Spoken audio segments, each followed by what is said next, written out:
السلام علیکم. Think tank میں خوش آمدید. میں ہوں ثانیہ چودھری. ہمارے پینل میں ہمارے ساتھ موجود ہوں گے مجیب الرحمان شامی صاحب, سلمان غنی صاحب, ڈاکٹر حسن عسکری صاحب اور رشید صافی صاحب بھی ہمیں جوائن کریں گے. آج کل انتخابی سیاست میں ٹکٹوں کی جو تقسیم ہے وہ اور سیٹ ایڈجسٹمنٹ کا خاصا چرچا ہے, اور اگر ہم ٹکٹوں کی تقسیم کے مرحلے کو دیکھیں خاصی حد تک پولیٹیکل پارٹیز نے یہ مرحلہ مکمل کر لیا ہے, لیکن ایک بڑا چیلنج یہ بنا رہا اس میں کہ ایک طرف تو مشکل وقت میں کھڑے ساتھی تھے اور جو دوسری طرف تھے وہ جو ہم نے دیکھا کہ الیکٹیبلز کی سیاست تھی, پاور پالیٹکس اس کو کہہ لیں یا سیٹ ایڈجسٹمنٹ کی بات کر لیں یا پھر جو اوبلائج کرنے کا فنومینا تھا وہ ہمیں نظر آیا.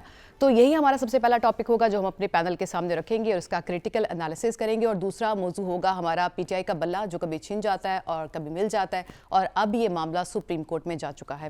مجیب الرحمان شامی صاحب آپ سے آغاز کروں گی اور یہی بات آپ کے سامنے رکھوں گی کہ سب سے پہلے ہم مسلم لیگ نون کو دیکھ لیتے ہیں. ٹکٹوں کی تقسیم ہوئی اور ان کے اپنی جو ہیں وہ اس میں خاصے ناراض ہیں. دانیال عزیز ہوں, طلال چودھری ہوں یا جعفر اقبال صاحب ہوں, ووٹ نہیں ملا اور پارٹی کے اندر سے خاصے شکوے سامنے آ رہے ہیں. کیسے انالیسس کریں گے اس پروسیس کا؟ دیکھیں, ایک انار 100 بیمار. اب نشستیں تو بڑھ سکتی نہیں ہیں اور دباؤ زیادہ ہے.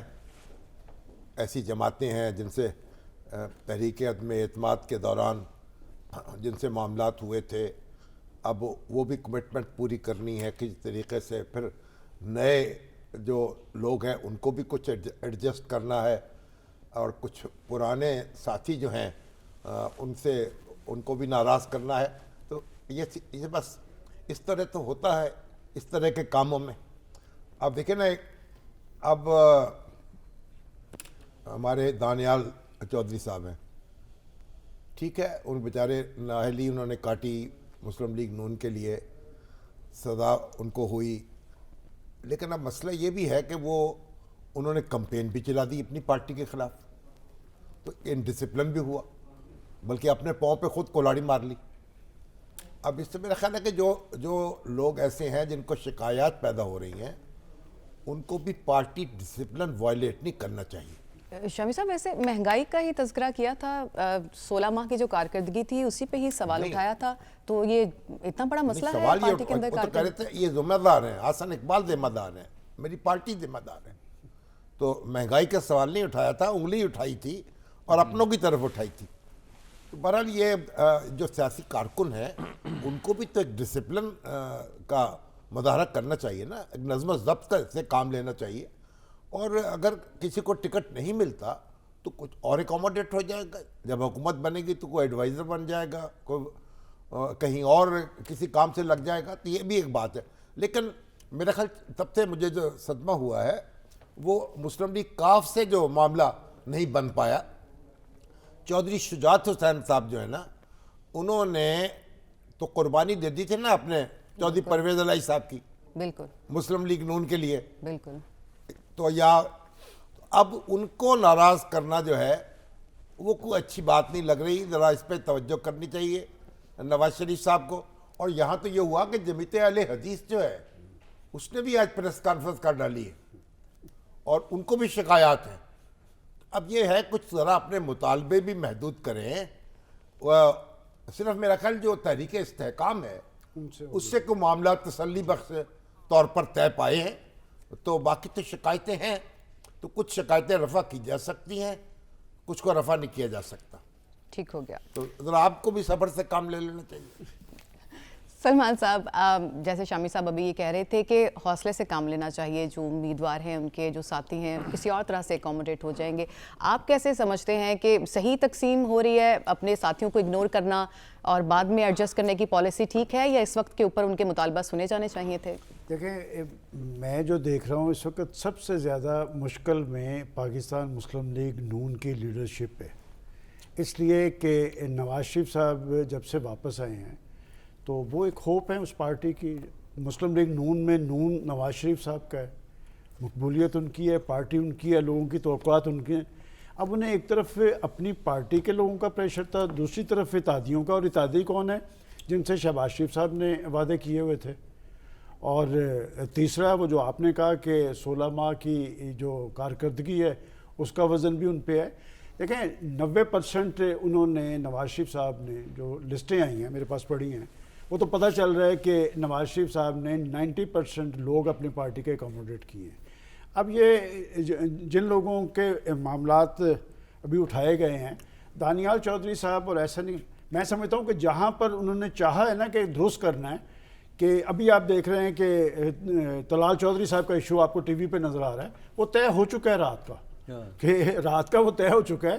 اس کا مطلب وہاں کسی نے انیشیٹو لیا، اور میرا خیال رانا ثناء اللہ صاحب ایکٹیو تھے، اس میں انہوں نے سینٹ میں ٹکٹ دے دی، وعدہ فردہ۔ شامی صاحب بڑی دلچسپ بات میں آپ کو بتاؤں، اس کے نیچے جو نواب شیر وزیر کے نیچے طلال چودھری صاحب کے والد محترم ہیں چودھری اشرف صاحب، ان کو ایم پی اے کی ٹکٹ دے دی۔ ان کا مقابلہ کن سے ہے؟ ان کے سکے بھائی سے، وہ جو پی ٹی آئی سے ہیں چودھری اکرم صاحب، تو لہٰذا طلال کا مسئلہ حل ہو گیا۔ ایک اور ایشو ہے، دیکھیں بات یہ کہ ایک اور بڑے ان کے زبردست رکن اسمبلی تھے جعفر اقبال صاحب لالا موسیٰ سے، کہ اچھا نظریاتی آدمی تھا، سیاسی ورکر، اور میں حیران ہوا، میں نے ان سے کل پوچھا کہ آپ کو ٹکٹ نہیں ملی؟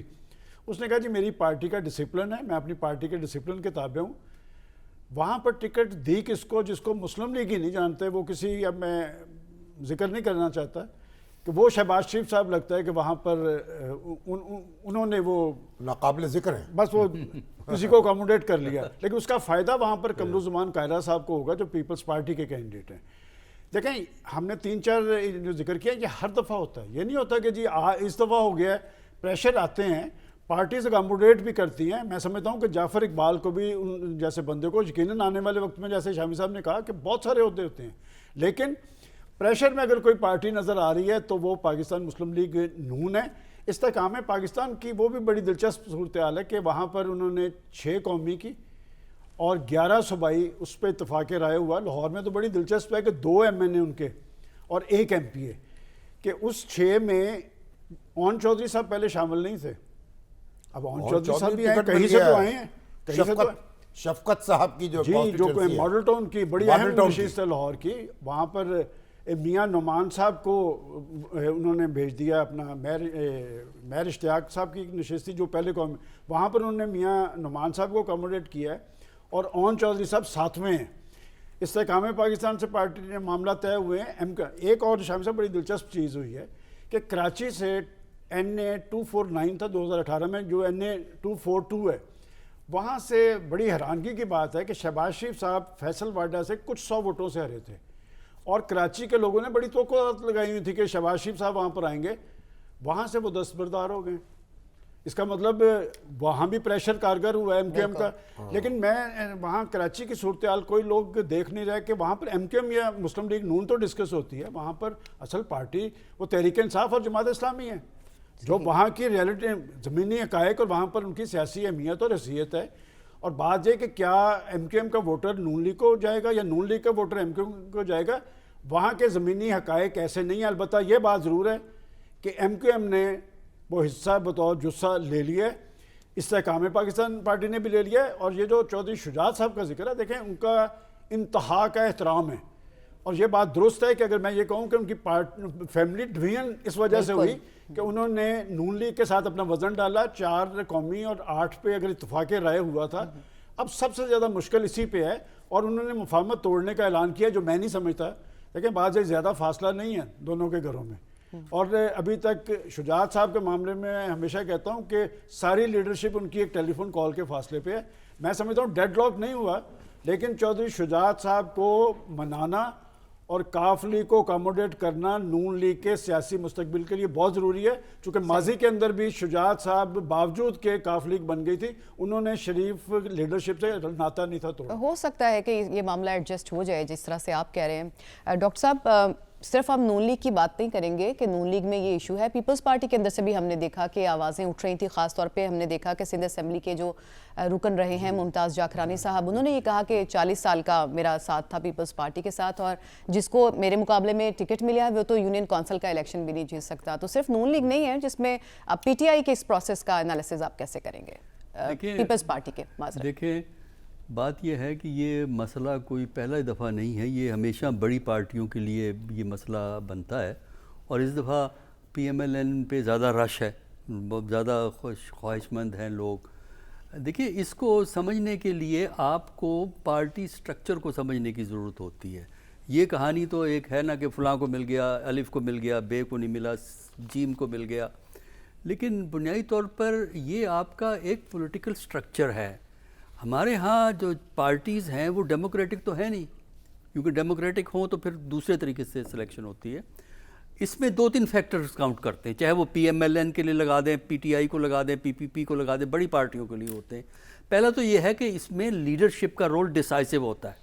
جو اوپر 4-5 لوگ بیٹھے ہوتے ہیں ان کا رول ڈیسائسو ہوتا ہے، ان کی کنسیڈریشنز ڈیسائسو ہوتی ہیں، ان کے اوپر بھی پریشر ہوتے ہیں، ان کے اوپر بھی کوئی پولیٹیکل فیکٹرز ہوتے ہیں جس کی وجہ سے کسی کو لیتے ہیں کسی کو نہیں لیتے.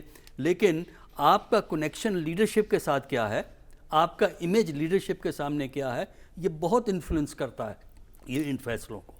دوسرا جو چیز دیکھی جاتی ہے وہ یہ بھی دیکھا جاتا ہے کہ جو بندہ الیکشن لڑ رہا ہے کیا وہ پیسے پوسے خرچ کر سکتا ہے، کیونکہ الیکشن کوئی سستا گیم تو ہے نہیں، کافی مشکل قسم کا گیم ہے. اس میں آپ کو یہ دیکھنا پڑتا ہے کہ فائنینشلی اس کو سپورٹ حاصل ہے یا اس کی اپنی فائنینشیل صورتحال کیا ہے، والے کو ملتا ہے. اس کی ہے کیا. پھر تیسرے ہوتے ہیں پولیٹیکل فیکٹرز. پولیٹیکل فیکٹرز میں پھر یہ آتا ہے آپ کا پریویس ٹریک ریکارڈ کیا ہے، آپ نے ریسنٹ پاسٹ میں حرکتیں کیا کی ہیں، جس طرح ابھی 1-2 ممبران کا تذکرہ ہو رہا تھا. اور اس کے علاوہ پھر آپ کو دیکھا جاتا ہے کہ کانسٹیچوئنسی میں برادری سسٹم بھی ہوتا ہے، لنکیجز بھی ہوتے ہیں. یہ سارے فیکٹر ان کو ہم پولیٹیکل فیکٹرز کی کیٹیگری میں جو ہیں لاتے ہیں. اور پھر یہ ہے کہ آپ کا پریویس ٹریک ریکارڈ کیا ہے، پارٹی کا ٹکٹ پہ تھے، کس طرح آپ نے بیہیو کیا، اسمبلی میں کس طرح آپ نے کام کیا. تو یہ 3-4 فیکٹرز مل کے پھر لیڈرشپ آپ کے ہاں ڈیسائیڈ کرتی ہے. لہٰذا آپ کا امیج لیڈرشپ کے سامنے اچھا ہونا اور آپ کا ٹریک ریکارڈ اپنی کانسٹیچوئنسی میں جو ہے نا وہ بہت ڈیسائسو رول جو پلے کرتا ہے. تھوڑا سا پیشنس کی بھی ضرورت ہوتی ہے کینڈیڈیٹس کو، کیونکہ جس طرح ابھی بات ہو رہی تھی کہ ایک جگہ سے نہیں دیا دوسری جگہ اکوموڈیٹ کر دیا، دوسری جگہ نہیں دیا تیسری جگہ اکوموڈیٹ کر دیا. اور اگر پارٹی اقتدار میں آ جائے پھر تو اکوموڈیٹ کرنا بہت آسان ہوتا ہے، چاہے آپ کو سیٹ ملے یا نہ ملے. تو یہ ایک کمپلیکس پروسیجر ہے جس کو سمجھنا جو ہے وہ بہت ضروری ہے. صحیح.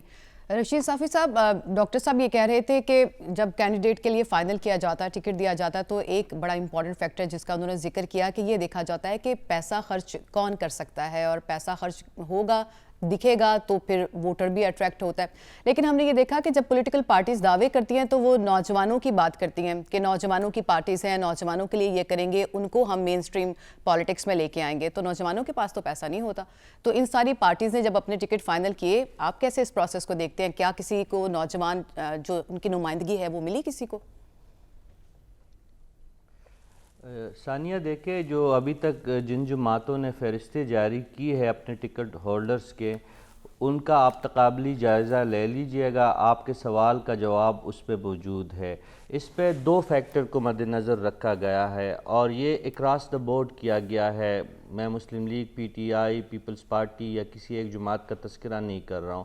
تھرو اور پاکستان میں جتنی بھی چھوٹی بڑی جماعتیں ہیں، چاہے وہ مذہبی ہو، چاہے علاقائی ہو، چاہے نیشنلسٹ ہو، چاہے جو قومی جماعت کے دعوے دار جماعتیں ہیں، سب نے 2 ہی کرائٹیریا رکھے ہیں.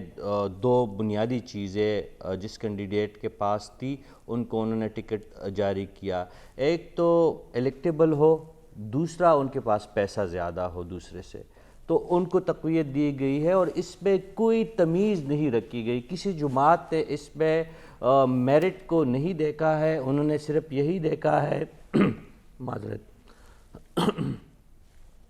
کہ جو کینڈیڈیٹ ہے ان کا ووٹ بینک ہے کچھ نہ کچھ، اور اس کے پاس پیسہ کتنا زیادہ ہے. اسی بنیاد پہ ٹکٹ دیے گئے ہیں تھرو آؤٹ. نہ صرف باقی پاکستان میں، اگر میں کے پی کا ذکر کروں تو وہاں پہ پی ٹی آئی نے بھی یہی کیا ہے. علی امین گنڈاپور نے کوشش کی ہے کہ جتنے بھی heavy weight P T I کے کینڈیڈیٹ تھے ان کو صوبائی نشستوں سے محروم رکھا ہے. مثال کے طور پر اسد کیسر کو کہا گیا ہے کہ آپ نے صرف این اے لڑنا ہے، عاطف خان کو کہا گیا ہے کہ آپ نے صرف این اے لڑنا ہے، علی محمد کو کہا گیا ہے کہ آپ نے صرف این اے لڑنا ہے، مراد سعید کو کہا گیا ہے کہ آپ نے صرف این اے لڑنا ہے. نیچے جو ہے وہ ٹکٹس جو ہے علی امین اور گور خان صاحب کے خود اپنی مرضی سے، اور ظاہر ہے ان کی مشاورت ہوئی ہوگی عمران خان صاحب سے، ان کی مشاورت سے ٹکٹ جاری ہوئے ہیں۔ اسی طرح مسلم لیگ کا اگر آپ لسٹ دیکھیں تو اس میں بھی یہی فیکٹر، ایک تو خاندانی پس منظر ہونا چاہیے، ان کا کچھ سیاسی بیک گراؤنڈ ہونا چاہیے، یا جو پارٹی کا لیڈر ہے ان کا رشتہ دار ہونا، وہ بھی ایک کرائٹیریا انہوں نے رکھا ہے۔ اس کے ساتھ ساتھ اگر آپ باہر کے کوئی ہے تو آپ کے پاس پیسہ ہونا چاہیے۔ بلوچستان میں پیپلز پارٹی کے ایسے پرانے جیالوں کو نظر انداز کیا گیا ہے جنہوں نے پیپلز پارٹی کے لیے جیلیں کاٹی ہے، جنہوں نے پیپلز پارٹی کے لیے ہر قسم کے پریشر برداشت کیے ہیں، ان کی بجائے جو چند روز پہلے پیپلز پارٹی میں شامل ہوئے بلوچستان سے، ان کو ٹکٹ دیا گیا۔ خیبر پختونخوا میں مسلم لیگ نے یہی کہانی دہرائی ہے۔ اسی طرح پی ٹی آئی، جے یو آئی نے سارے پہلے اپنے خاندان کے لوگوں کو اکاموڈیٹ کیا ہے، اس کے بعد جن کے پاس زیادہ پیسہ تھا ان کو انہوں نے ٹکٹس دیے ہیں۔ تو یہ تمام کارروائی کسی جمہوری سوچ کے تحت نہیں ہوئی ہے، یہ پارٹی لیڈرز کی منشا اور جو پارٹی کی پالیسی یہی ہے کہ جن کے پاس زیادہ پیسہ ہو، زیادہ ووٹ ہو، ان کو انہوں نے یہ ٹکٹس دیے ہیں۔ اس میں کسی کا لحاظ نہیں رکھا گیا، چاہے دانیال عزیز صاحب نے سختیاں جی لی ہو، چاہے دانیال چودھری صاحب جو ہے انہوں نے پارٹی کے لیے بہت کچھ کیا ہو، لیکن ان کے مقابلے میں دیکھیں خود خواجہ آصف کی بات میں سن رہا تھا، اٹک سے غلام سرور خان صاحب کے لیے سیٹ خالی چھوڑی گئی ہے۔ اور بالکل اس سوال پہ میں نے آنا تھا، یہ سوال میں اپنے پینل کے سامنے بالکل رکھنا چاہتی تھی، پہلے بھی میرے ذہن میں یہ سوال تھا، بڑی امپورٹنٹ یہ بھی چیز ہے۔ جی وہاں پہ بھی اٹک میں بھی یہی معاملہ تھا، اور اسی طرح اب پی ٹی آئی کا آپ دیکھ لیں، شیخ رشید کے مقابلے میں انہوں نے ان کو بھی سپیئر نہیں کیا، ان کے مقابلے میں خاتون کو انہوں نے ٹکٹ جاری کر دی، اس لیے آج شیخ رشید صاحب نے دانشمندی کا مظاہرہ کرتے ہوئے پنڈی کی اس نشست سے دستبرداری کا اظہار کیا۔ یہ تمام چیزیں، اور مسلم لیگ نون کی اس لیے زیادہ ان پہ زیادہ رش امیدواروں کا اس لیے اب یہ ہے کہ جس طرح آپ کے علاقوں میں شاید اس موسم میں بل صفائی کا ایک مہم شروع ہوتی ہوگی، ہمارے ہاں تو شروع ہو چکی ہے، تو اسی طرح شرائع دستور کی بل صفائی کا ایک تاثر ہے کہ یہ شرائع دستور جو صاف کی جا رہی ہے، یہ مسلم لیگ نون اور نواز شریف صاحب کی سموتھ ان کے لیے کوریڈور بنا کے پارلیمان میں پہنچانے کی ایک کوشش ہے، اس لیے ان کے در پہ زیادہ رش لگا رہا ہے۔ لیکن پاکستان کی سیاست کا کوئی پتہ نہیں چلتا، یہ جو لوگ ہلکان ہو رہے مسلم لیگ نون کے ٹکٹ کے لیے، ان کو سرپرائز بھی مل سکتا ہے۔ خیبر پختونخوا میں پی ٹی آئی کے ایسے ہیوی ویٹ واپس آئے ہیں الیکشن میں، اگر ان کو الیکشن لڑنے دیا گیا اور یہی جو فری اینڈ فیئر بالکل سرپرائز کی بات تو ہو رہی ہے، لیکن یہ سرپرائز تو اب عوام نے ڈیسائیڈ کرنا ہے، اور اس کے لیے 8 فروری کا دن رکھا گیا ہے، دیکھتے ہیں کہ اس دن کیا سرپرائز ملتا ہے اور کس پارٹی کو ملتا ہے۔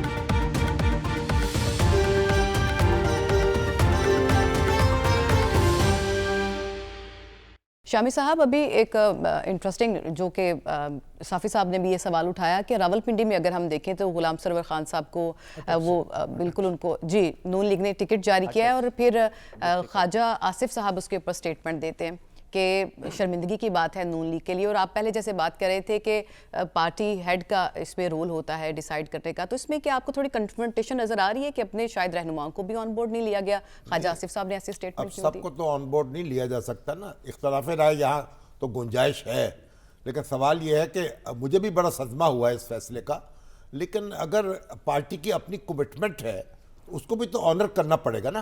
دیکھیں ہم لوگ جو دفتروں میں بیٹھ کر اور اسٹوڈیوز میں بیٹھ کر تجزیے کرتے ہیں نا، ایسے زمینی حقائق ایسے نہیں ہوتے، یعنی جو سیاسی لیڈرشپ ہوتی ہے وہ کہ آنکھیں بند کر کے ٹکٹ جاری نہیں کرتی، اس کو بھی دیکھنا پڑتا ہے کہ کون جیتنے کی صلاحیت رکھتا ہے، اور پھر یہ بھی نہیں دیکھا جاتا کہ پیسہ کس کے پاس ہے، یہ صرف معاملہ یہ نہیں ہوتا، پیسہ اکٹھا کرنے کی صلاحیت بھی ہوتی ہے لوگوں کے پاس۔ غریب کارکن جو ہیں وہ ان کو ان کے سپورٹرز پیسے دیتے ہیں، اور جماعت اسلامی اور ایم کیو ایم اور جے یو آئی جو ہیں یہ تو اپنے امیدواروں کو باقاعدہ یعنی فنڈنگ کرتی ہیں ان کی، اور اسی طرح مسلم لیگ جو ہے اس کو بھی میں نے دیکھا، اور دوسری جماعتیں بھی جو ان کے کمزور کینڈیڈیٹ ہیں معاشی طور پر، ان کو وہ پیسے فراہم کرتے ہیں۔ تو یہ اگر یہ ذرا زیادہ آرگنائز ہو جائے تو پھر جو ورکر جو ہیں وہ الیکشن میں حصہ اسی طرح لے سکتے ہیں کہ پارٹیز ان کو فنڈ کریں. تو ایسا معاملہ نہیں ہے کہ ہم آنکھیں بند کر کے کہہ دیں. اور یہ تو آپ کو الیکشن لڑنا ہے نا، جس نے اس نے جیتنا بھی تو ہے نا. اور پھر جو ذرا سی بات ہے اور آپ پارٹی لیڈرشپ کے خلاف میدان میں آ جائیں، آپ اس کے اوپر کوسنے دینے لگیں اور آپ مخالفوں کی زبان بولنے لگیں اور پھر کہیں کہ ہماری خدمات ہیں، تو یہ بھی تو کوئی ڈسپلن بھی تو ہونا چاہیے نا پارٹیز میں. تو اس لیے میری گزارش یہ ہے کہ جو کچھ بھی ہو رہا ہے، بہت سے ایسے فیصلے ہیں جن پہ لیڈرشپ بھی اپنے دل پہ پتھر رکھتی ہے.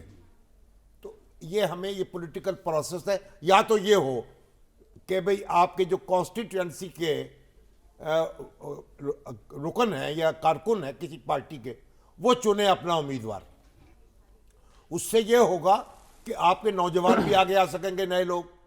یہاں یہ ہوتا ہے کہ 5 دفعہ 6 دفعہ منتخب ہونے والے وہ بھی تیار نہیں ہوتے کہ ہم وڈرا کر جائیں. تو اگر آپ اس کو باقاعدہ کو پارٹیز جو ہیں کانسٹیٹوئنسیز کو کہیں کہ وہ فیصلہ کریں اور وہاں ورکرز آرگنائز ہو جائیں، تو یہ لیڈرشپ کے اوپر سے بھی بوجھ ہٹ جائے گا اور نئی لیڈرشپ بھی آ سکے گی جو مقامی طور پر کام زیادہ کرے گا، وہ آگے آ جائے گا. اور ابھی آپ نے کہا تھا کہ نوجوانوں کے پاس پیسہ نہیں ہوتا.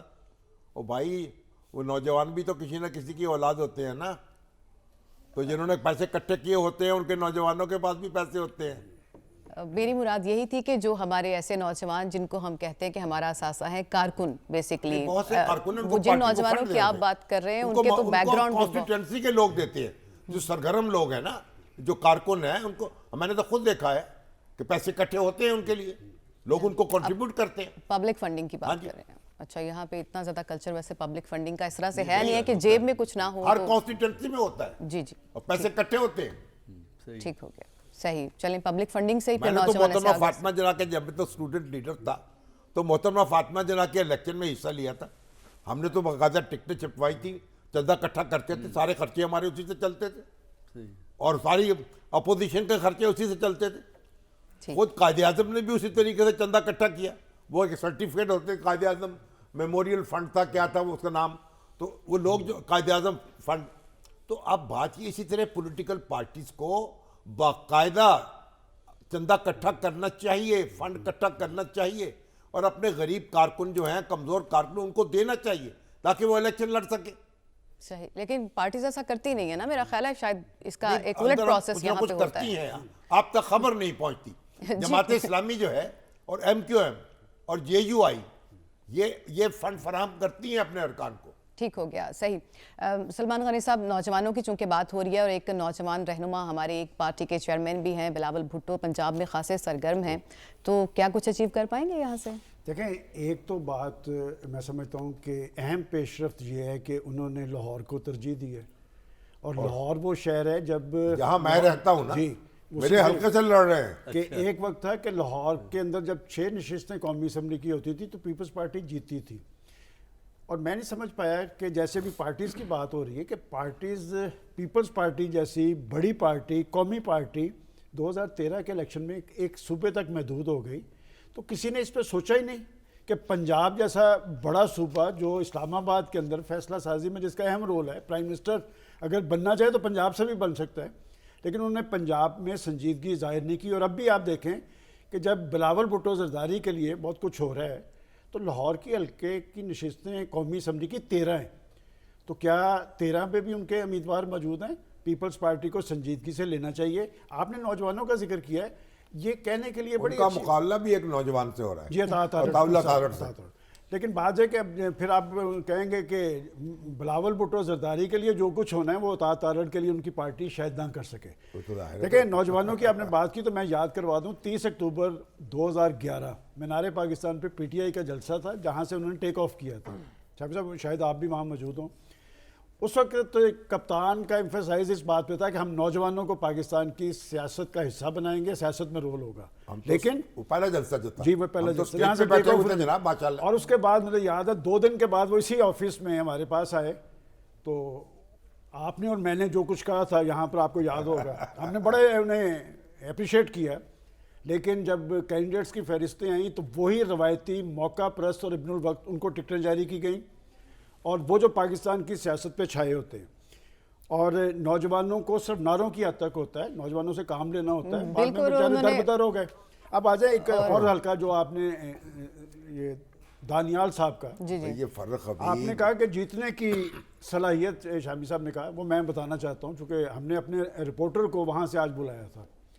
یہ ایک صوبائی کا جھگڑا ہے صرف کہ احسن اقبال صاحب صوبائی میں بھی لڑنا چاہتے ہیں اور اویس قاسم صاحب ان کے امیدوار تھے، اب احسن اقبال صاحب دانیال کے نیچے، دانیال چودھری کے نیچے صوبائی کے امیدوار ہیں کہ اگر یہ مسئلہ قیادت جس طرح طلال چودھری کا مسئلہ حل ہوا یہ حل ہو سکتا تھا، اب ہوگا کیا؟ دیکھیں وہ بغاوت کر دی نا انہوں نے سر، ابھی تک انہوں نے لیڈرشپ کو کچھ نہیں کہا۔ دیکھیں پرسنلی تو انہوں نے کہا احسن اقبال، مہنگائی کے ذمہ دار یہ ہیں، انہوں نے احسن اقبال کو، احسن اقبال کو انہوں نے لیڈرشپ پہ، میں اب بھی سمجھتا ہوں اور شہباز شریف صاحب ذمہ دار نہ ہوتے میں سر آپ کو جو بندہ بتانے لگا ہوں جو جن کو انہوں نے ٹکٹ دی ہے، لیکن پھر بھی چلیے تھوڑا چودھری فراغ انوار طریقہ الحق صاحب جن کو ٹکٹ دی ہے وہ 2018 کے الیکشن میں 5000 ووٹ ملا تھا، اس سے پہلا بھی الیکشن میں وہ 5000 ووٹ لیا ہے۔ تو بات یہ کہ رزلٹس وہاں کے سمجھ آ رہے ہیں، وہ چودھری انور عزیز کا بیٹا ہے، بہرحال چودھری انور عزیز وہاں کی ایک اہم شخصیت ہے۔ ان پہ ذرا فراغ دلی کا مظاہرہ کریں، میں بلا سمجھتا کے ہوں ذرا تھوڑا سا سردنش کر لیں، پیار کریں ذرا۔ نہل تو پارٹی کے لیے ہوا، طلال چودھری بھی نہل پارٹی کے لیے ہوا، بہرحال طلال چودھری کو اکوموڈیٹ کیا، میرا خیال وہ مسئلہ اگر حل کر لے، میں آج یہ پریڈکٹ کر رہا ہوں کہ احسن اقبال صاحب بھی جیتیں گے اور دانیال بھی جیتیں گے، لیکن وہ جو صوبائی جس کا مسئلہ ہے وہ حل ہو سکتا یہ تھا۔ آپ کو کوشش کریں، نہیں کوشش میں نہیں، میں تو آپ کو اپنے میرے نزدیک جو دانیال الحق صاحب کی اچھے بات آپ نوجوان کریں، ہیں۔ ان کے بارے میں کہا یہ جا رہا ہے کہ وہ تو ٹکٹ کے لیے انٹرویو میں بھی موجود نہیں تھے۔ وہ ڈسپلن انہوں نے معافی نامہ بھی، میں اس لیے کہہ رہا ہوں دانیال صاحب نے معافی مانگ لی تھی، انہوں نے معافی نامہ پارٹی لیڈرشپ کو دیا تھا، وہ میں اس لیے کہہ رہا ہوں کہ اگر وہاں پر یہ معاملہ طے ہو سکتا تھا وہاں بھی ہو سکتا ہے، جس شخص کو ایم این اے کی نشست دی گئی ہے دانیال کے مقابلے میں، آپ ریکارڈ اٹھا کے دیکھ لیں، وہ تو 5000 انہوں نے ووٹ لیے تھے، اور صوبائی نشست پہ احسن اقبال صاحب اور اب وہ اویس قاسم صاحب کا مقابلہ ہوگا، وہ دیکھنا ہوگا۔ آخری بات یہ کہ وہ جو یہ پیسوں کی بات کی گئی ہے نا، بات یہ کہ میں صرف اتنا ہی تبصرہ کروں گا کہ ریکوریاں والے لے گئے نے تو ترلیاں والے رہ گئے نے۔ ٹھیک ہو گیا ڈاکٹر صاحب، ابھی بات کر رہے تھے سلمان غنی صاحب بھی کہ پی ٹی آئی جب آئی تھی تو اس نے یہ وعدے کیے تھے کہ وہ نوجوانوں کو آگے لے کے آئے گی، لیکن بعد میں انہوں نے بھی یہی جواز گھڑا کہ جو پاور پالیٹکس ہے وہ الیکٹیبلز کے سر کے اوپر ہوتی ہے۔ تو ابھی جو ہے وہ ہم نے دیکھا کہ بلاول بھٹو اٹریکٹ کرنے کی کوشش کر رہے ہیں ان نوجوانوں کو، اور وہ اپنے آپ کو ایک سبسٹیچیوٹ کے طور پہ پیش کر رہے ہیں یہاں پہ پنجاب میں۔ آپ سمجھتے ہیں کچھ گین کر پائیں گے وہ انتخابات میں؟ دیکھیں دو چیزیں ہیں نا، ایک تو ہے نا نوجوان کا رول۔ دیکھیں نوجوان تو تھوڑے بہت تو پارٹیاں اکوموڈیٹ کرتی ہیں، پی ٹی آئی نے بھی چند ایک لوگ کیے ہیں، لیکن عام طور پہ نوجوان عموماً روایتی فیملیوں کے ممبر ہوتے ہیں۔ جنریشنل چینج کے حوالے سے ہم نوجوانوں کو دیکھتے ہیں، اگر آپ اسمبلی میں جا کے دیکھیں، پچھلی اسمبلی جو ہماری تھی اس میں 26 سال کی ایج کے بھی تھے، 28 سال کی ایج کے بھی تھے، لیکن جب آپ ان کو ٹریک کریں گے تو وہ لنک جا کے کہیں نہ کہیں آپ کو بڑی فیملی سے وہ ہو جاتا ہے۔ لیکن اسی طرح ٹرانزیشن تو خیر ہونی ہی ہے، لیکن یہ ہے کہ اسپیسیفکلی کوٹا جو ہے نا نہیں آپ فکس کر سکتے کہ نوجوانوں کو جو ہے اتنا ملنا چاہیے یا اتنا ملنا چاہیے۔ پارٹی کی جس طرح ابھی ہم گفتگو کر رہے ہیں کہ پارٹی کی بہت سی کنسیڈریشنز ہوتی ہیں جس کی بنیاد پہ فیصلہ ہوتا ہے، لیڈرشپ پہ بھی دباؤ ہوتا ہے، فنڈنگ موبلائزیشن ہوتی ہے، بالکل صحیح ہے فنڈنگ موبلائزیشن کی جاتی ہے، بلکہ ہمیں تو یہ پتہ ہے نا کہ ہر کانسٹیچوئنسی میں کینڈیڈیٹ کے دوست بہت سا خرچہ پورا کرتے ہیں کہ ہم آپ کا اشتہار چھپوا دیتے ہیں، پوسٹر بنوا دیتے ہیں آپ کو، یہ ایک کوآپریٹ ایفرٹ ہوتی ہے۔ لیکن یہ دیکھا جاتا ہے کہ جو کینڈیڈیٹ ہے کیا اس میں ایبلٹی ہے فنڈز کو موبلائز کرنے کی۔ میں نے یہی کہا تھا کہ فنڈ کو موبلائز کرنے کی ایبلٹی دیکھی جاتی ہے، جس میں ذاتی بھی ہوں دوسروں کے بھی نہیں فنڈ کیا جا سکتا، لیکن اگر ہم نے ایوالو کرنا ہے سیاست کو۔ اور نوجوان حماد اظہر تو ان کے کاغذات منظور نہیں ہوئے، لیکن ان کے بزرگ کے والد میاں اظہر صاحب الیکشن لڑیں گے، وہ سبسٹیچیوٹ کینڈیڈیٹ فرخ حبیب آئے، فرخ حبیب آئے اور آئے، یہ ہمارے ولید ہمارے پاس اقبال تھوڑا آئے، وقت کی تھوڑی کتنے سی نوجوان آئے پی ٹی آئی کے، تو پی ٹی آئی نے جو فصل اگائی تھی خود ہی اس کو اجاڑ دیا۔ یہ بھی ایک لمبی ڈیبیٹ ہے، وقت ہمارے پاس تھوڑا سا کم ہے اور رشید صافی صاحب کی طرف مجھے جانا ہے، اس لیے رشید صافی صاحب، شامی صاحب کو یہ بات پسند نہیں ہے کہ ہم انتخابات کو ملتوی کرنے کی یا کسی ہرڈل یا ہنڈرنس کی بات کریں، لیکن ایک ایسی ڈیولپمنٹ ہے جس کے بارے میں آپ سے ضرور سوال پوچھنا چاہوں گی، وہ یہ کہ ایک اور قرارداد جو ابھی سینٹ کی سیکریٹریٹ میں ہی جمع ہوئی ہے، ایک اور قرارداد جمع ہوئی ہے جس میں مطالبہ یہ ہوا ہے کہ 3 مہینے کے لیے انتخابات کو ملتوی کر دیا جائے۔ ذرا اس کا تو ذرا انالیسس کریے، کیا محرکات ہیں، کیوں بار بار اس قسم کی جو پھول جڑیاں چھوڑی جا رہی ہیں؟ دیکھیں ثانیہ صاحبہ، یہ صرف شامی صاحب کو یہ بات بری نہیں لگتی. یہ شامی صاحب نے تو جمہوریت کے لیے بہت بڑی قربانیاں بھی دی ہے، جیلیں بھی کاٹی ہے، انہوں نے تو شخصی طور پہ بھی بہت صعوبتیں اس کے لیے جیلی ہے. تو ان کو تکلیف ظاہر ہوگی کہ اگر جمہوریت کو آپ پٹری سے اتاریں گے، اور اس کا یہی ہے کہ آپ اگر الیکشن ڈیلے کرنے کی کوئی صورت نکالتے ہیں تو اس پہ تو تمام اکثریت جو پاکستان کی 22-23 کروڑ کی آبادی ہے، اس پہ سے اگر 20-30 ہزار لوگوں کو وہ بات اچھی نہ لگتی ہو کہ الیکشن وقت پہ ہو، تو میں نہیں کہہ سکتا، لیکن اکثریت، غالب اکثریت تو یہی چاہتی ہے کہ الیکشن ہو. تو شامی صاحب کا تو غم و غصہ اور تشویش تو بالکل بجا ہے، میں بالکل ان کے تائید میں ہوں. جہاں تک آپ قرارداد کی بات کر رہی ہے تو یہ ہدایت اللہ صاحب باجوڑ سے تعلق رکھتے ہیں، اور ان کے یہ حاجی بسم اللہ کے بیٹے ہیں، وہ بھی سینیٹر رہ چکے ہیں. گورنر شوکت اللہ کے بھائی ہے، وہ کے پی کے سابق گورنر رہ چکے ہیں، خود MNA بھی رہ چکے ہیں.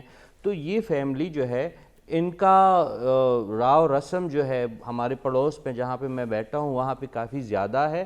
تو اس سے آپ خود اندازہ لگائیں کہ جو سینیٹر ہدایت اللہ ہے، نو ڈاؤٹ کہ ان کا تعلق باجوڑ سے ہے. باجوڑ میں داعش ایکٹیو ہے، وہاں پہ حملے ہو رہے ہیں، وہاں پہ پچھلے ہفتے ہم نے دیکھ لیا تھا کہ وہاں پہ پولیس کی شہادتیں بھی ہوئی ہے.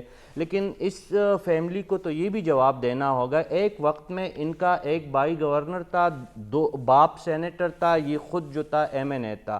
یہ مسلسل باجوڑ پہ حکمرانی کرنے والا ایک خاندان ہے. ان سے کوئی تو پوچھئے کہ بھئی آپ نے اپنے علاقے میں سیکیورٹی کی بہتری رشید صاحب آپ کا یہ کامنٹ، آپ کا انالیسس بڑا امپورٹنٹ ہے، اور میں یہ چاہتی ہوں کہ آپ اس کو کنٹینیو کریں، لیکن مجھے ایک بریک لینے کے لیے کہا جا رہا ہے، وقت کی ذرا قلت ہے. جب ہم واپس آئیں گے تو آپ دوبارہ سے اپنا کامنٹ کر سکتے ہیں اور اپنی گفتگو کو کنٹینیو کر سکتے ہیں. تو یہاں پہ ہم شامل کریں گے ایک شارٹ بریک اور واپس آئیں گے. Just stay with us.